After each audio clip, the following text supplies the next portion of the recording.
We're going to be looking today at Daniel. And whenever we think of this name, we think of one of the great heroes of the faith in the Bible. Daniel was one of those youths that were taken from Jerusalem early on in the Babylonian captivity. He was one of those who decided that he would not defile himself with the ways of Babylon, but stood firm for the Lord. He was a man of great faith. We're going to be looking today at the passage that deals with Daniel in the lion's den. Now, this is far more than the bedtime story we sometimes tell our children. It tells a man of great honor. It tells a man of great faith. It tells of a man who puts God before all else. And this passage is found in Daniel chapter 6. The Babylonian Empire has fallen and has been taken over by the Medo-Persian Empire. Darius was placed as king over Babylon, and he chose 120 governors to rule the land. One of them was Daniel, and he was a favorite of Darius. And Darius had planned to make Daniel head of all of these governors. Of course, this led to great jealousy among his fellow governors, and they came up with a plan to destroy Daniel. So they went to Darius and said, let's make a law under the Medo-Persian law that cannot be changed. If anyone makes a petition to man or God rather than you, Darius, let him be thrown into the lion's den. They played on Darius' pride, and he agreed to this and signed the petition. Well, Daniel was not going to be a part of this. And so we pick up our passage in Daniel chapter 6, verses 10 and 11. Now when Daniel knew that the document was signed, he entered his house. Now in his roof chamber he had windows open towards Jerusalem. And he continued kneeling on his knees 3 times a day, praying and giving thanks before his God as he had been doing previously. Then these men came by agreement and found Daniel making petition and supplications before his God.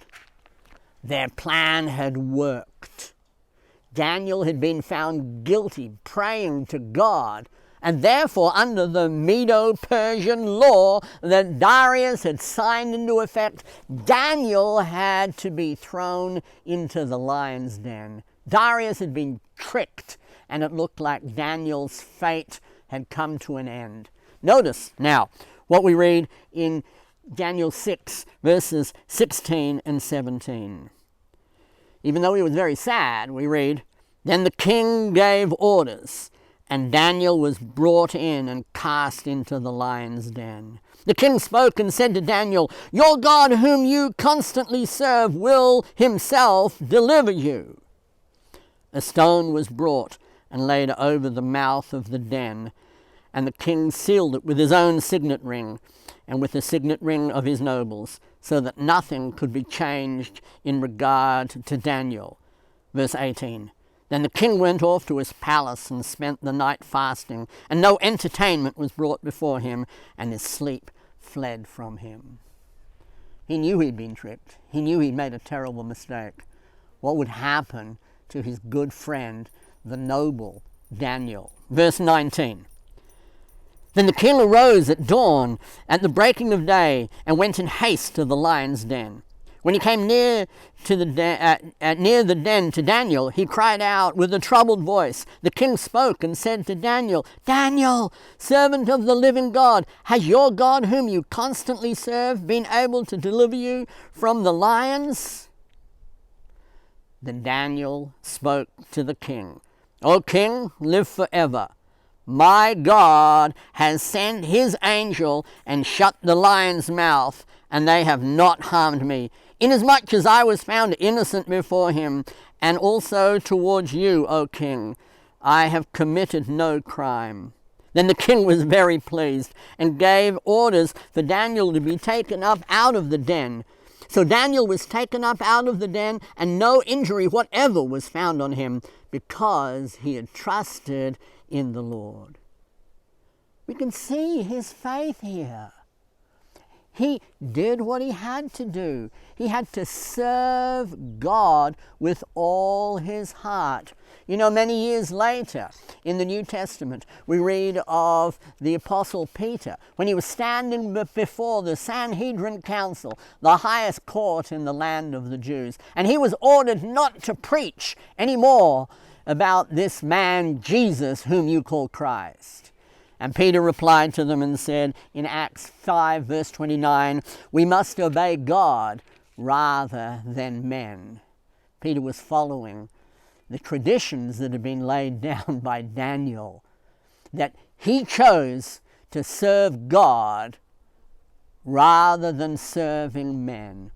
And Daniel was given his reward, and he was spared in the lion's den. Let's read on. Daniel 6 verse 24.